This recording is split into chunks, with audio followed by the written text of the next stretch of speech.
নমস্কার, আপনাদের সকলকে স্বাগত জানিয়ে শুরু করছি আজকের বেদ জ্ঞানের এই এপিসোড। আমরা জানি আপনারা অধীর আগ্রহে বসে রয়েছেন। আচ্ছা, কখনো আপনারা এরকম ঘটনা কখনো শুনেছেন যে একটি মানুষ রাস্তায় বেরোলো সুস্থভাবে এবং কোথাও কোনো রকম কোনো আঘাত সে পায়নি, কিন্তু একটা সামান্য কাজ করতে গিয়ে হঠাৎ কট করে হাতের কনুইয়ের জায়গায় আওয়াজ হলো, তারপর দেখা গেলো হাতটা ভেঙে গেছে। শুনেছেন কখনো? শুনে থাকবেন। আবার হয়তো সামান্য একটু আঘাত লেগেছে হাঁটুতে কিংবা পায়ে, পাটা ভেঙে গেল, নিজেই অবাক, এইটুকু আঘাতে পা ভেঙে যায় কখনো। কিন্তু যখন এরকমটা কারোর সঙ্গে ঘটে, সে শুধু অবাক হয় তা নয়, তার সঙ্গে পারিপার্শ্বিক যারা থাকে তারাও অবাক হয়ে যান যে কী করে কী হলো। এবং লোকের বলতে গিয়ে লোকের কাছে অনেকটা সময় ইতস্তত হয় যে এরকম করে বলবো যে একটা মানুষের হাত এইভাবে ভেঙে গেল বা পা এইভাবে ভেঙে গেল, কিন্তু এটা হয় তখন আমরা জানতে পারি যে একেবারে নিঃশব্দে একটি রোগ সে মানুষটার শরীরে দানা বেঁধেছে। আপনি কি জানেন যে নিঃশব্দে সেই রোগটা আপনার শরীরেও দানা বেঁধেছে কিনা? নাকি ওইভাবে কখনো হাড় ভেঙে গেলে হাতের কিংবা পায়ের, তখন আপনি বুঝতে পারবেন? আগে থেকে জানার উপায় আছে? কী বা সেই রোগটাকে বলে? আমরা আজকে এমনই একটি নিঃশব্দে আমাদের শরীরে প্রবেশ করে যে রোগ, সেই রোগ নিয়ে আলোচনা করব, যার বৈজ্ঞানিক ভাষা বা চিকিৎসার ক্ষেত্রে যার ভাষা হচ্ছে অস্টিওপোরোসিস।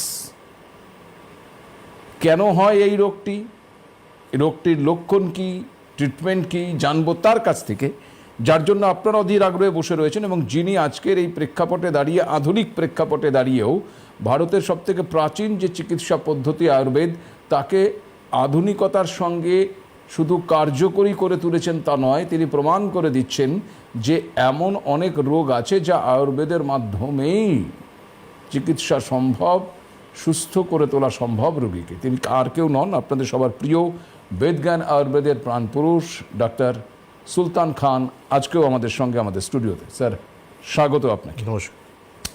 অস্টিওপোরোসিস, আমি যেটা বলছিলাম স্যার, একেবারে নিঃশব্দে নাকি এটাকে প্রবেশ করে, একেবারে শরীরে বোঝাই যায় না। আমি সেই কারণেই একটু প্রথমে জিজ্ঞাসা করব যে অস্টিওপোরোসিস রোগটা কি, যদি একটু পরিষ্কার করে আমাদের জানান। দেখুন, আমাদের হাড় যেটা রয়েছে, হাড় আমাদের একটা লিভিং টিস্যু। এটা সময়ের সঙ্গে কিন্তু আমাদের মানে ওল্ড সঙ্গে নতুন সবসময় একটা টিস্যুগুলো এক্সচেঞ্জ হতে থাকে আমাদের, তাহলে আমাদের হাড়গুলো হেলদি থাকে। একটা বয়সের পর এই প্রসেসগুলো স্লো হয়ে যায়, বা যখন আমাদের শরীরে কোনো রোগ আসে তখন কিন্তু এই প্রসেসগুলো ঠিকঠাক হয় না। তো আমাদের হাড় একটা সলিড জিনিস রয়েছে, যেখানে কিন্তু আস্তে আস্তে এই ডেন্সিটিগুলো কমতে আরম্ভ করে, তখন কিন্তু একটা রোগ তৈরি হয়, তার নাম হচ্ছে অস্টিওপোরোসিস। মানে লোকাল ল্যাঙ্গুয়েজে বলা গেলে মানে আমাদের হাড়ে ছিদ্র হয়ে যায়। হাড়টা আমাদের সলিড হাড় থাকে, তার ভিতরে কিন্তু অনেকটা পোর্স তৈরি হয়ে যায়। আচ্ছা, এই জন্য আপনি বললেন যে মানে সারপ্রাইজিংলি আমি দাঁড়িয়ে আছি, দাঁড়িয়ে আমার কিন্তু আমার বডি ওয়েটের জন্য আমার পা ভেঙে যেতে পারে। হ্যাঁ, মানে আমি আমার একেবারে ইন্ট্রো পার্টে এই কথাটা বললাম এই কারণে, আপনি যখন আমাকে এই সাবজেক্টটা আমরা আজকে আলোচনা করব ঠিক হলো, আমার চট করে আমারই এক অত্যন্ত পরিচিত আত্মীয়ের কথা মনে পড়ে গেল। তিনি বয়স্ক, যথেষ্ট তার বয়স হয়েছেন, কিন্তু তিনি নিজের পায়ে নিজের মতন করে চলে ফেরে বেড়াতে পারেন। তিনি বাজার করতে ভালোবাসেন। তিনি একসময় বাজারে গিয়েছিলেন, তো হঠাৎ করে খবর এলো তার হাত ভেঙে গেছে। এবার কেন ভেঙে গেছে যখন জানার চেষ্টা করলাম, তখন জানা যাচ্ছে তিনি আখ কিনতে গেছিলেন, আখটা ধরে টান মেরেছেন। অনেকগুলো আখ একসঙ্গে ছিল, আখটা ধরে টান মেরেছেন। এই যখন টান মেরেছেন, একটা কট করে আওয়াজ হয়েছে, এইখান থেকে নাকি তার হাতটা ভেঙে গেছে। এবার তারপরে যখন তথ্য তালাশ করে জানা যাচ্ছে, তখন ধরা পড়ছে বিষয়টা এই এরকমটা হয়। তার সেটা হয়। আমরা পেশেন্ট পাই, আমরা আমি শিলিগুড়িতে ছিলাম, একটা হোম ভিজিট করতে গেছিলাম, একটা পেশেন্ট দেখতে গেছেন। তখন উনি নিজের মাকেও দেখালেন যে ডক্টরবাবু দেখুন না, মা রাত্রেবেলা ঘুমিয়েছিলেন, পায়ের উপর পা দিয়ে সকালবেলা যখন উঠে দেখছে পা ফ্র্যাকচার হয়ে গেছে। এমন একটা এই সাইলেন্ট রোগ আমাদের শরীরের জন্য, মানে হাড়ের জন্য আমাদেরকে, যে আমরা অনেকেই যাই না। আমরা সবসময় এখানে কল পাই বা অনেক পেশেন্ট পাই যারা কিন্তু ব্যথা, যন্ত্রণা, স্টিফনেস, সোয়েলিং, আমার এই জয়েন্টস পেন হচ্ছে, আমার কোমরে পেন হচ্ছে, আমার ঘাড়ে পেন হচ্ছে। কিন্তু অ্যাপার্ট ফ্রম দিস আমাদেরকে এটাও জানতে হবে যে আমাদের হাড়ের ডেন্সিটি কেমন রয়েছে। আমার হাড় কতটা সলিড রয়েছে, কেন কি আমরা আমাদের পুরো গোটা শরীরে কিন্তু এই হাড়ের উপরে টিকে আছে, একদম আমাদের বডিকে পুরো ফ্রেম কিন্তু এই হাড়ি দিয়ে রেখেছে আমাদের। একেবারে কাঠামোটা তো হাড়ি। এক্স্যাক্টলি। তো এই জন্য আমাদেরকে হাড়ের ডেন্সিটিটা জানা খুব দরকার রয়েছে। আমরা যখন কোনো রোগে আক্রান্ত হই তো আমাদেরকে কিন্তু তার সঙ্গে এই কিছু পরীক্ষা আছে যেটা আমরা জানতে পারি যে আমার হাড়ের ডেন্সিটি কেমন রয়েছে, বা আমি একটা বয়স যখন ক্রস করে দিচ্ছি সেই বয়স ক্রস করার পর কিন্তু আমাদেরকে আমার হাড়ের ডেন্সিটি জানি যে এই যে এখানটাই আমার প্রশ্ন, যে বয়সটা একটা ফ্যাক্টর যখন এখানে কাজ করছে, তখন মোটামুটি কোন এজের পর এই ধরনের সমস্যা আমাদের শরীরে নিঃশব্দে বাসা বাঁধতে পারে? দেখুন, সবথেকে প্রথম মহিলাদের জন্য যারা কিন্তু পোস্ট মেনোপজাল কন্ডিশনে চলে যায়, আচ্ছা তাদের কিন্তু অস্টিওপোরোসিস হওয়ার চান্সেস অনেক হাই থাকে। আচ্ছা। তারপর হচ্ছে ছেলে যারা মিনিমাম 60 ক্রস করছে তাদের কিন্তু অস্টিওপোরোসিস হওয়ার চান্সেস বেশি থাকে। আচ্ছা সেই জন্য আপনি যখনই দেখছেন 60 ক্রস করছেন, বা মহিলা যারা মেনোপজ হয়ে গেছে, বা যারা দীর্ঘদিন কিছু রোগ আছে যেটা আমি বলে দেবো, এই রোগ থেকে আক্রান্ত আছে, তাদেরও কিন্তু অস্টিওপোরোসিস আছে কিনা সেটা চেক করে নেওয়া উচিত। আচ্ছা। তো অস্টিওপোরোসিস খুব ইম্পর্টেন্ট একটা মানে সমস্যা, যেটা আমরা দেখি অনেক পেশেন্টই জানে না, তাদের এমআরআই রিপোর্টে ধরা পড়ে গেছে, এক্স রে রিপোর্টে ধরা পড়েছে। তারা কিন্তু একটাই, যে যখন আমাদের কাছে আসেন আমাদেরকে রিপোর্টগুলো দেখান, ওরা এটা বলে যে ডক্টরবাবু আমার কোমরে ব্যথা, হাঁটু ব্যথা, আমার স্পন্ডিলোসিস ডক্টরবাবু বলে দিয়েছে, কিন্তু কেউ এটা আন্ডারলাইন করে দিল না যে অস্টিওপোরোসিস আমার হয়ে গেছে। কেন আমার অস্টিওপোরোসিস হয়ে গেছে, ট্রিটমেন্টটা যতটা দরকার তার পাশে কিন্তু প্রিভেনশনটা মাথায় রাখতে হবে, যে আমার কোনো ভারী কাজ করা, ভারী জিনিস তোলা, লং স্ট্যান্ডিং, এই সমস্ত জিনিস থেকে আমাকে কিন্তু সেফ থাকতে হবে। কেন ছোট একটা ইনসিডেন্ট আমাকে কিন্তু একটা ক্রিটিক্যাল কন্ডিশনে ফেলে দিতে পারে, আমার ফ্র্যাকচার হয়ে যেতে পারে। আর এই ফ্র্যাকচারটা কিন্তু সাধারণ ফ্র্যাকচার মতন হবে না। আমাদের এখানে তো মানে হাড়টা ক্ষয়ে যাওয়ার কারণে আমার ফ্র্যাকচারটা হচ্ছে। আমাদের ফ্র্যাকচার রিপেয়ার করলে কি হয়, আমাদেরকে ওই প্লেটগুলো লাগানো হয়, আমাদের হাড়ে কিন্তু ফিক্স করে দেওয়া হয়। এখানে তো হাড়েই আপনার খারাপ হয়ে গেছে, মানে হাড়ে তো আপনার পুরো ছিদ্র ধরে গেছে, তো সেই জায়গায় কিন্তু আপনার কোনো ফিক্সেশন করা যাবে একেবারেই। এইখানটা যেটা প্রশ্ন স্যার, এইখানে আমরা যেহেতু হাড় সংক্রান্ত যা কিছু হয় আমরা ভাবি যে বোধহয় ক্যালসিয়ামের অভাব, এক্ষেত্রেও কি ক্যালসিয়ামের অভাব থেকে এই ধরনের রোগটা হয়, নাকি অন্য কোনো, যেরকম আপনি মহিলাদের ক্ষেত্রে বলেন সেটা তো হরমোনাল একটা ডিসব্যালেন্স, হরমোনাল ডিসব্যালেন্সটাও এর কারণ কোনটা? হরমোনাল ডিসব্যালেন্সে একটা কারণ রয়েছে, তার সঙ্গে রুমেটা আর্থ্রাইটিস মতন রোগ দীর্ঘদিন আপনার শরীরে রয়েছে, সেখান থেকে আপনার কিন্তু অস্টিওপোরোসিস হতে পারে। অ্যাঙ্কোলাইজিং মতন আপনার রোগ হয়েছে আপনার শরীরে, সেখান থেকে কমপ্লিকেশন আপনার একটা অস্টিওপোরোসিস হতে পারে। আপনার পেটে আইবিডি বলে একটা সমস্যা রয়েছে, যেখানে আপনার প্রপার ডাইজেশন হচ্ছে না, আপনার অন অ্যান্ড অফ ডায়রিয়া কনস্টিপেশনের প্রবলেম রয়েছে, সেখান থেকে আপনার কিন্তু দীর্ঘদিন যখন আপনি এই রোগতে আক্রান্ত রয়েছে, সেখান থেকে আপনার শরীরে কিন্তু অস্টিওপোরোসিস হতে পারে। আপনি কোনো ক্যান্সার মতন একটা রোগে চলে গেছেন, সেখানে কেমো রেডিয়েশন করছেন, সেখান থেকে অস্টিওপোরোসিস আপনার আসতে পারে। আচ্ছা। আপনি ওয়েট লস করার জন্য একটা বেরিয়েটিক অপারেশন করিয়েছেন, সেখান থেকে আপনার কিন্তু কমপ্লিকেশন হয়ে আপনার অস্টিওপোরোসিস আসতে পারে। তো এরকম একটা কিছু ফেয়ারলিস রয়েছে, কিছু লোক রয়েছে যারা কিন্তু লং টার্ম স্টেরয়েড ইউজ করে। নির্দিষ্ট কোনো একটি কারণের ফলেই এটা হচ্ছে এমনটা নয়, অনেকগুলো কারণ থেকে এই জিনিসটা হতে পারে। রাইট। তো এই জন্য আমি বললাম, তো এই রোগটা এমন একটা রোগ, এটা কিন্তু একটা সাইলেন্ট রোগ, এটা কিন্তু আমাদেরকে অ্যালার্ট হয়ে আমাদেরকে কিন্তু সময়তে একে কিন্তু পরীক্ষা নিরীক্ষা করে নিতে হবে যে এমন কোনো রোগ আমার কিন্তু অন্য রোগের পিছনে লুকিয়ে আছে কিনা। কেন একে একটা বড় রোগ, অ্যাঙ্কোলাইজিং রোগটাকে ট্রিটমেন্ট করতে গেলাম, সেখানে কিন্তু আমরা অস্টিওপোরোসিস মানে খুঁজে পারলাম না যে আমার অস্টিওপোরোসিস রয়েছে, কিন্তু রয়েছে আমার, কিন্তু আমি তাকে ইগনোর করলাম। এটা কি কোনো নির্দিষ্ট লক্ষণ আছে যে এই লক্ষণ থেকে একটা অনুমান করা যেতে পারে যে আমার এই সমস্যা হলেও হতে পারে? খুব মানে লক্ষণ বলে, মানে যেমন আমরা অন্য অন্য রোগের লক্ষণ, ক্লিয়ার লক্ষণ পাই, অস্টিওপোরোসিস এরকম লক্ষণ পাওয়া যায়, মানে কোনো লক্ষণ নেই আর কি। খুব রিয়ারলি দেখা যায় যে পেশেন্টে কিছু ইঞ্চেস কমছে, হাইটে কিছু ইঞ্চেস কমছে, সেটা আপনি চোখে নোটিস করতে পারবেন না। সামনে দিকে হালকা কিছু পেশেন্ট হালকা ফরওয়ার্ড ব্যান্ডিং হচ্ছে, সেটাও আপনি নোটিস করতে পারবেন না। এটা তখনই আপনি বুঝতে পারবেন যখন পেশেন্টে ফ্র্যাকচার হয়ে গেছে। আচ্ছা আচ্ছা। একটা পেশেন্টে ফ্র্যাকচার হয়ে গেছে, তখন আপনি বুঝতে পারবেন তার অস্টিওপোরোসিস ছিল। মানে এমআরআই করতে গেলেন, সিটি স্ক্যান করলেন, তখন সেখানে কন্ডিশন দেখা গেল যে তার হাড়ে অস্টিওপোরোসিস ছিল। আচ্ছা, এবার ধরুন যেটা আপনি একটু আগে বললেন যে একটা নির্দিষ্ট এজের পর এই ধরনের সমস্যাগুলো হওয়া সম্ভাবনাটা বেড়ে যায়। আবার অন্যান্য অনেক রোগগুলোর থেকেও এই সমস্যা আসতে পারে। আমি যদি বয়সের ক্ষেত্রে দেখি যে কোনো রোগ নেই কিন্তু বয়সের ফলে এর সমস্যা আসতে পারে, তাহলে কি ধরনের পরীক্ষা করে আমি, যেটা আপনি বলছিলেন যে হাড়ের ডেনসিটিটাকে জানার প্রয়োজনীয়তা রয়েছে, যে হাড়টা ঠিক আছে কিনা, ঘুম কোথাও ধরেছে কিনা, সেটা কি ধরনের ট্রিটমেন্ট বা কি ধরনের বিষয়গুলো করতে হয়? দেখুন, ইনভেস্টিগেশন বলতে গেলে ডেসা স্ক্যান বলে একটা স্ক্যান করা হয়। ওই স্ক্যানে আপনি বেসিক্যালি এই রোগটা আপনার ধরা পড়ে যাবে, যে বা হাড়ের কন্ডিশন কেমন রয়েছে, সেখানে আপনি রেটিং পেয়ে যাবেন। বা অনেক সময় আমরা এমআরআই রিপোর্টও কিন্তু পেয়ে যাই যখন অস্ট্রোপোরোসিস আমাদের থাকে। ধরুন একটা পেশেন্টের স্পন্ডিলিসিস রয়েছে দীর্ঘদিন, তার কিন্তু যখনই আমরা চিকিৎসা করতে যাব, আমরা যখনই রিপোর্ট করবো এমআরআই রিপোর্ট, তো অনেক সময় সেখানেও কিন্তু অস্ট্রোপোরোসিস চলে আসে। এটা একটা পার্ট, কিন্তু স্পেসিফিকলি আমি জানতে চাই যে আমার হাড়ের কন্ডিশন কেমন রয়েছে, তাহলে আমাকে ডেক্সা স্ক্যান করতে হবে। আচ্ছা, ডেক্সা স্ক্যান আমাদের কিন্তু বলে দেবে আমার হাড়ের কন্ডিশন কেমন রয়েছে, স্কোরিং বলে দেবে আমার কী কন্ডিশন আমি রয়েছে। বেশ। এইবার প্রশ্ন হচ্ছে যে এটা তো একেবারে হাড়ের ওপর থেকে কোনো ইনফ্লামেশন নেই, কোনো ফোলা নেই, ব্যথা নেই, বেদনা নেই, অথচ ভেতরে ভেতরে হাড়গুলো ক্ষয়ে যাচ্ছে, ঘুণ ধরে গেছে, নষ্ট হয়ে যাচ্ছে। এর ট্রিটমেন্টটা আয়ুর্বেদে কিভাবে আপনারা করে থাকেন? আমাদের আয়ুর্বেদিক ট্রিটমেন্ট খুব ভালো রয়েছে, কেন কি আমাদের যে ট্রিটমেন্ট রয়েছে 3টে লাইন অফ ট্রিটমেন্ট রয়েছে: নিদান, পরিবর্জন, শোধন এবং শমন।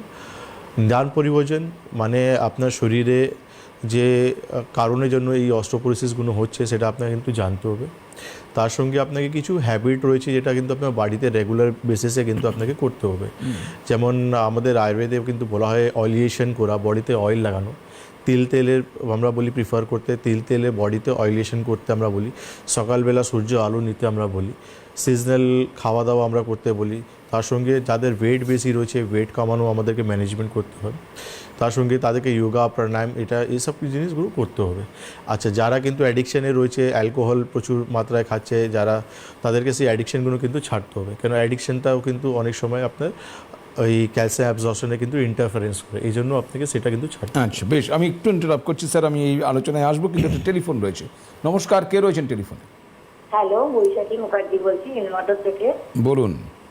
হ্যাঁ, বলছি আমি আজকে বিএমডি টেস্টটা করিয়েছি, আমার ওখানে রিপোর্ট এসছে -2.6। তা ডাক্তারবাবু যাকে দেখালাম উনি বললেন রিপোর্ট খুব খারাপ, একটু এদিক ওদিক করতে, খাবারের চার্ট ফাট দিয়েছেন উনি, আমাকে কিছু ওষুধও লিখেছেন, ওষুধের প্রেসক্রিপশনটা আমার কাছে নেই, হাজবেন্ড নিয়ে গেছেন। তা আমি কি এখান থেকে কি সুরাহা পাবো? এখানে আমি রুগীকে দেখাতে পারি ওনাকে? বাড়ি কোথায় বললেন? হিন্দ মোটর, আমার বাড়ি হিন্দমটর, হুগলি। হুগলি। ওকে, হুগলি। ঠিক আছে, আপনি টিভি স্ক্রিনে থাকুন। আপনি শুনতে থাকুন দিদি, ধন্যবাদ ফোন করার জন্য। দেখুন, আয়ুর্বেদে আপনি অবশ্যই সলিউশন পেয়ে যাবেন, ট্রিটমেন্ট পেয়ে যাবেন, আর বেস্ট ট্রিটমেন্ট রয়েছে আয়ুর্বেদেই। আপনি যে প্রবলেমটা বললেন, যে রিপোর্টটা আপনি বললেন, সেই রিপোর্টটা আমরা আফটার ট্রিটমেন্ট আবার করিয়ে দেখিয়ে দেবো আপনাকে যে আপনার ট্রিটমেন্টে কতটা ইমপ্রুভমেন্ট আপনি পেয়ে গেছেন। আপনি যে হলুদ বক্সটা দেখছেন, সেই হলুদ বক্সের নাম্বারে আপনি একটু ফোন করুন, জায়গা, টাইমিং আর অ্যাড্রেসটা একটু জেনে নেবার চেষ্টা করুন। বেশ। এই যে হলুদ বক্সের কথা স্যার বললেন, আমি একটু আপনাকে বলে দিই যে দেখুন আমাদের এই যে ঠিক আমি আঙুল দিয়ে দেখাচ্ছি, এই যে নিচে হলুদ বক্সের মধ্যে দুটো লাল দিয়ে ফোন নাম্বার লেখা রয়েছে।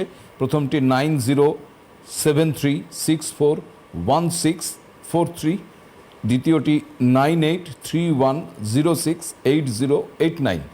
এই দুটো নাম্বারের মধ্যে যে কোনো একটি নাম্বার আপনি এখনই ফোন করতে পারেন কিংবা আপনার প্রোগ্রাম ফোন করতে পারেন।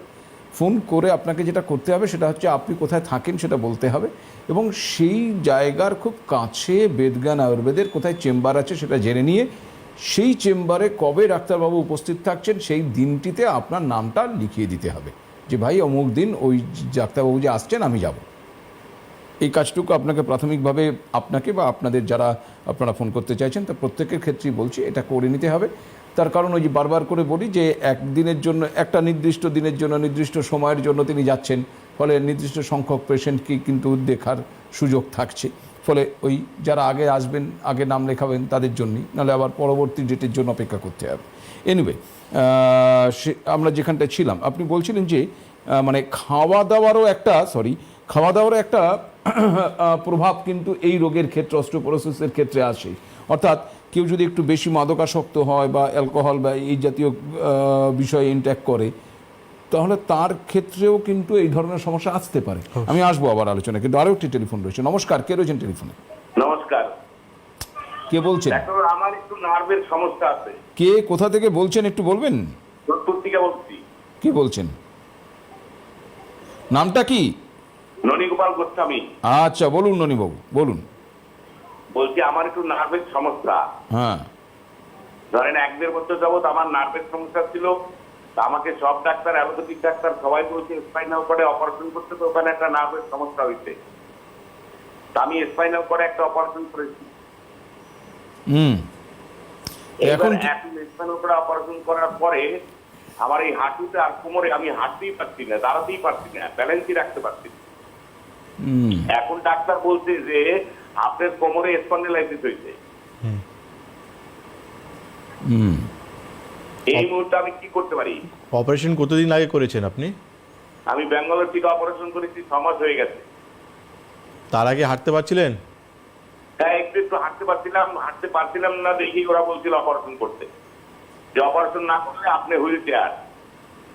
তো একটু হয়ে গেলেন তো আবারই হুইল চেয়ার তো চলে এবার গেল। কি হুইল চেয়ার থেকে উঠে দাঁড়াতে পেরেছেন? মানে হাঁটতে তো এখনো পাচ্ছেন না আপনার অপারেশন, তাহলে না পারছি না, অপারেশনে কোনো লাভ হয় না আমার।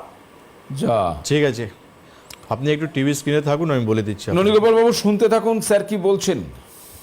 আপনার মতনই পেশেন্ট আজকে কল্যাণী থেকে এসে যোগাযোগ করেছেন, দমদম চেম্বারে দেখিয়েছেন। ওনার আপনার মতনই কন্ডিশন, ডক্টরবাবু ওনাকে অপারেশন বলেছেন, কিন্তু উনি অপারেশনে যাননি। উনি বলেছেন আমি ট্রিটমেন্ট করাবো আয়ুর্বেদে। পঞ্চকর্মা থেরাপি আজকে স্টার্ট হয়েছে, মেডিকেশন ওনার স্টার্ট হয়েছে। আর আমি ওনাকে এটাও বলেছি যে আপনাকে কোনো অপারেশন করার দরকার পড়বে না, আমাদের কথা মতন চলুন। পঞ্চকর্মা থেরাপি মেডিসিনে যেভাবে আমরা দিচ্ছি সেটা আপনি ঠিকঠাক নিন, আপনি ইমপ্রুভমেন্টটা পেয়ে যাবেন। কিন্তু আপনি একটা ছোট ভুল করে ফেলেছেন, অপারেশন আপনি করে নিয়েছেন।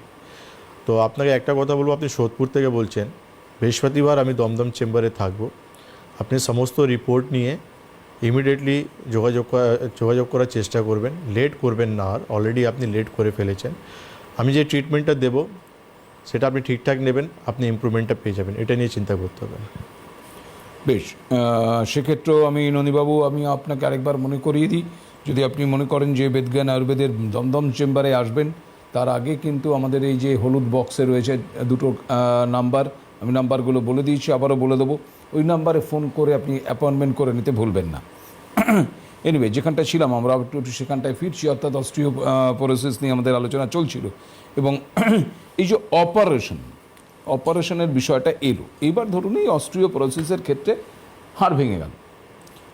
এবার একটু আগে আপনি বললেন যে এই হাড় ভাঙা, ধরুন অ্যাক্সিডেন্টে পড়ে গিয়ে এই কম বয়সে যে হাড় ভেঙে যাওয়া বা এই দুটোর মধ্যে ফারাক রয়েছে। তার কারণ একটা জিনিস এখান থেকে পড়ে ভেঙে যাওয়া, আর জিনিসটা ভেতরটাই পুরো নষ্ট হয়ে গেছে তার কারণে হয়ে যাওয়া, দুটোর মধ্যে ফারাক আছে। এইবার প্রশ্ন হচ্ছে যে এই ভেঙে যাওয়ার পর সেটাকে যখন জোড়া লাগানো হচ্ছে, তখন কি আবার সেটা ভেঙে যাওয়ার একটা চান্সেস থাকে? দেখুন, দুটোই আলাদা জিনিস। আপনি একটা জায়গায় যখন রিপেয়ার করে নিয়েছেন, রিপেয়ার হয়ে যাচ্ছে সেই জায়গাটা, এবার আবার সেই ওখানে অস্টিওপোরোসিস ডেভেলপ করলে তখন আপনার ফ্র্যাকচার উপর চান্সেস থাকবে।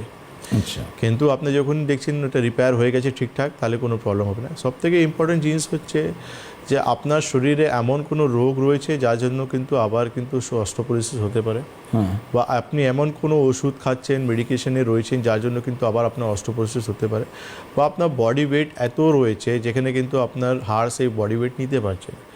তো রিপেয়ার আপনি যখন করিয়ে নিয়েছেন, তাহলে আপনাকে এবার যে ব্যাকগ্রাউন্ডে যে কারণগুলো রয়েছে তাকে ঠিক করতে হবে।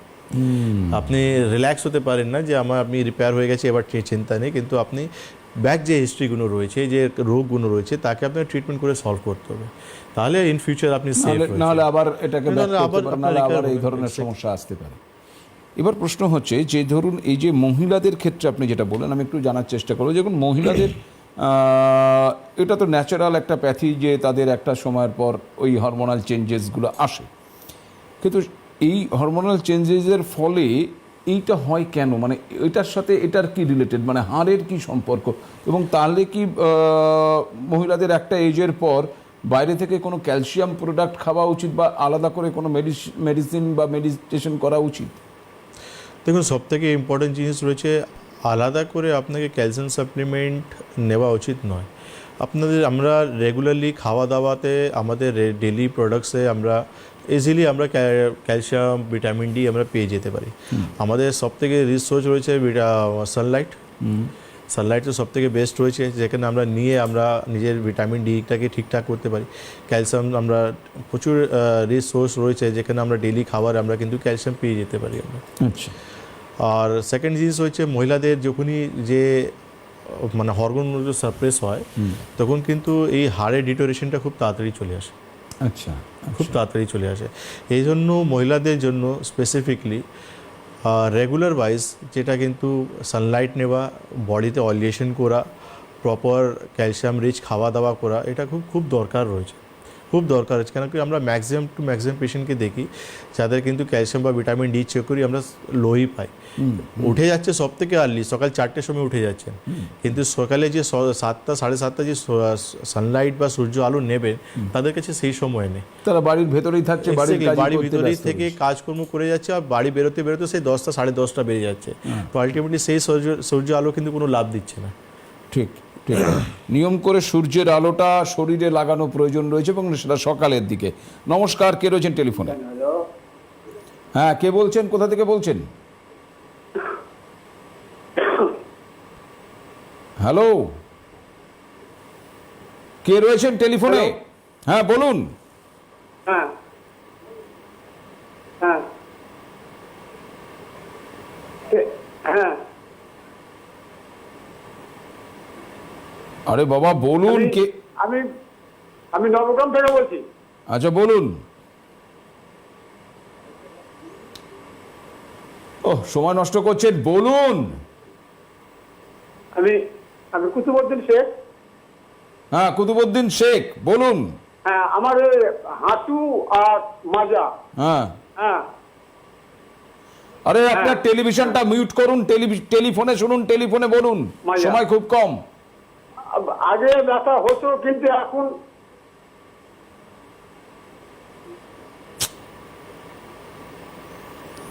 বেশ, যাকে লাইনটা কেটেই গেছে। ওনার কোমরের ব্যথা উনি বলছিলেন, পায়ের ব্যথা বলছিলেন। আপনার হাঁটু আর মাজা ব্যথা মাজা ব্যথা, বলছেন। আপনি দমদম থেকে আই থিঙ্ক বলছেন আপনি, তো আপনি আমাদের চেম্বার পাশেই রয়েছেন। আপনি হেল্পলাইন নাম্বার ফোন করে ইমিডিয়েটলি যোগাযোগ করুন, ট্রিটমেন্ট স্টার্ট করে ঠিক হয়ে যাবে, এটা নিয়ে চিন্তা করবেন না। যে কোনো ব্যথার ক্ষেত্রে আমরা যদিও আজকে অস্টিওপরোসিস নিয়ে আলোচনা করছি, আমরা প্রত্যেকদিন নির্দিষ্ট একটি রোগ সংক্রান্ত আলোচনাটা আমরা করে থাকি। তার মানে এটা ভাবার কোনো কারণ নেই যে শুধুমাত্র আয়ুর্বেদে এই রোগটাই সারানোর ব্যবস্থা রয়েছে, এমনটা নয়। বেদজ্ঞান আয়ুর্বেদে কিন্তু সমস্ত রোগের ট্রিটমেন্ট অত্যন্ত দায়িত্বের সঙ্গে ওনারা করে থাকেন। সেক্ষেত্রে আমি আবারও আপনাদেরকে ওই নাম্বার দুটো আরেকবার মনে করিয়ে দিচ্ছি। আমার ঠিক এই যে হাতের নিচে হলুদ বক্সের মধ্যে যে দুটো লাল কালি দিয়ে নাম্বার লেখা রয়েছে, 9073641643, এবং দ্বিতীয়টি হলো 9831068089। এই দুটো নম্বরের মধ্যে যে কোনো একটি নাম্বারে ফোন করুন। বেদজ্ঞান আয়ুর্বেদের চেম্বার আমাদের রাজ্যের একেবারে উত্তর থেকে দক্ষিণ প্রায় প্রত্যেকটি জেলাতেই রয়েছে। এক এক জেলাতে আবার তার থেকে একাধিক সংখ্যক চেম্বারও রয়েছে। ফলে আপনাকে এটা ভাবার কোনো কারণ নেই যে আমি অনেক দূরে থাকি, আমি কি করে যাব। আপনার এলাকায় বা আপনার খুব কাছেই হয়তো বেদজ্ঞান আয়ুর্বেদের চেম্বার রয়েছে, সেটা জানার জন্যে আপনাকে এই নাম্বারে ফোন করতে হবে কোথায় রয়েছে, এবং সেই চেম্বারে কবে ডাক্তারবাবু উপস্থিত থাকছেন সেটাও জেনে নিতে হবে, এবং ওই দিনের জন্য আপনার নামটা কিন্তু নথিভুক্ত করে দিতে হবে না। কারণ নাম না নথিভুক্ত করলে ওই দিনে হয়তো আপনি আর দেখাতেই পারলেন না, আবার আপনাকে পরের দিন, পরের হয়তো 1 মাস পরে আবার সেখানে ডাক্তারবাবু যাচ্ছেন, তখন এর জন্য আপনাকে ওয়েট করে দেখতে হবে, আপনার ট্রিটমেন্টটা পিছিয়ে যাবে। ফলে যত দ্রুত নামটা নথিভুক্ত করবেন, ট্রিটমেন্ট তত দ্রুত শুরু হবে। ফলে ওই নাম্বার দুটোর মধ্যে ফোন করুন, ফোন করে অ্যাপয়েন্টমেন্টটা সেরে নিন। এনিওয়ে, অস্টিওপরোসিস নিয়ে আমাদের আলোচনা চলছে। কোনোদিন আমাদের আর্থারাইটিস নিয়েও আলোচনা হয়, রিউমাটয়েড আর্থারাইটিস নিয়ে হয়, অস্টিও আর্থারাইটিস নিয়েও আলোচনা হয়েছে, অন্যান্য একাধিক রোগ নিয়ে আমাদের আলোচনা হয়। আমি একটু এই জায়গাটাতে মানে আয়ুর্বেদ সম্পর্কে মানুষের ধারণাটা আজকের দিনে অনেকটা পরিষ্কার হয়েছে। আপনি যেভাবে কাজ করছেন তাতে মানুষ যেভাবে উপকৃত হচ্ছে তাতে আরও অনেক বেশি পরিষ্কার হচ্ছে, কিন্তু তারপরেও একটা ন্যারেটিভ অদ্ভুতভাবে তৈরি হয়ে রয়েছে আয়ুর্বেদ নিয়ে, যে আয়ুর্বেদ বিষয়টা বোধহয় ওই জড়িবুটির ব্যাপার হতে, কিন্তু এটাই আমাদের আসল চিকিৎসা। এটার উপরে বেস করে আজকে বিদেশ তাদের চিন্তাভাবনা বদলাচ্ছে, আমরা আমাদেরটাকে খুব একটা গুরুত্ব দিচ্ছি না। আমি সেখানেই প্রশ্ন যে এই যে আপনি একটু আগে বললেন যে রিপোর্ট বেস আপনারা ট্রিটমেন্টটা করে থাকেন, এই জায়গাটা কেন করেন এবং কিভাবে করেন, যদি ছোট্ট করে একটু। দেখুন সময়ের সঙ্গে কিন্তু সমস্ত জিনিসই বদলাচ্ছে, ডেভেলপমেন্ট হচ্ছে, রিসার্চ চলছে। রিপোর্ট বেস এই জন্য কেন কি আপনি যে রোগ নিয়ে এসেছেন তার কতটা ইমপ্রুভমেন্ট আপনি পাচ্ছেন সেই প্রমাণটা কিন্তু সেই রিপোর্টটাই দেবে। আর ওষুধ কতটা কাজ করছে তার প্রমাণটা কিন্তু সেই রিপোর্টটাই দেবে। আপনি ফ্যাটি লিভার নিয়ে এসেছেন, তার ট্রিটমেন্ট করে আপনি কতটা ইমপ্রুভমেন্ট পেয়েছেন, তার ওষুধটা কতটা আমাদের কাজ করেছে সেই রিপোর্টটাই কিন্তু প্রমাণ দেবে। আপনি ডায়াবেটিক পেশেন্ট, আপনার ডায়াবেটিসটা HB1C বা ফাস্টিং বা পিপি কতটা ইমপ্রুভ হচ্ছে সেই রিপোর্টেই প্রমাণ দেবে। একেবারেই একেবারেই। তো আয়ুর্বেদ ট্রিটমেন্টটা রিপোর্ট বেস ওনারা করে থাকেন, ফলে অত্যন্ত দায়িত্ব নিয়েই ওনারা বলছেন যে রিপোর্ট আপনাকে বলে দেবে আপনি সুস্থর পথে কতটা এগোচ্ছেন, কতটা এগোতে পেরেছেন। ফলে যারা হাত ধরছেন তারা দ্রুততার সঙ্গে ধরুন, এতটুকুই বলতে পারি। আজকে বিদায় নেব স্যার, আপনাকে অসংখ্য ধন্যবাদ। ধন্যবাদ আপনাদের আমাদের সঙ্গে থাকবার জন্য। নমস্কার।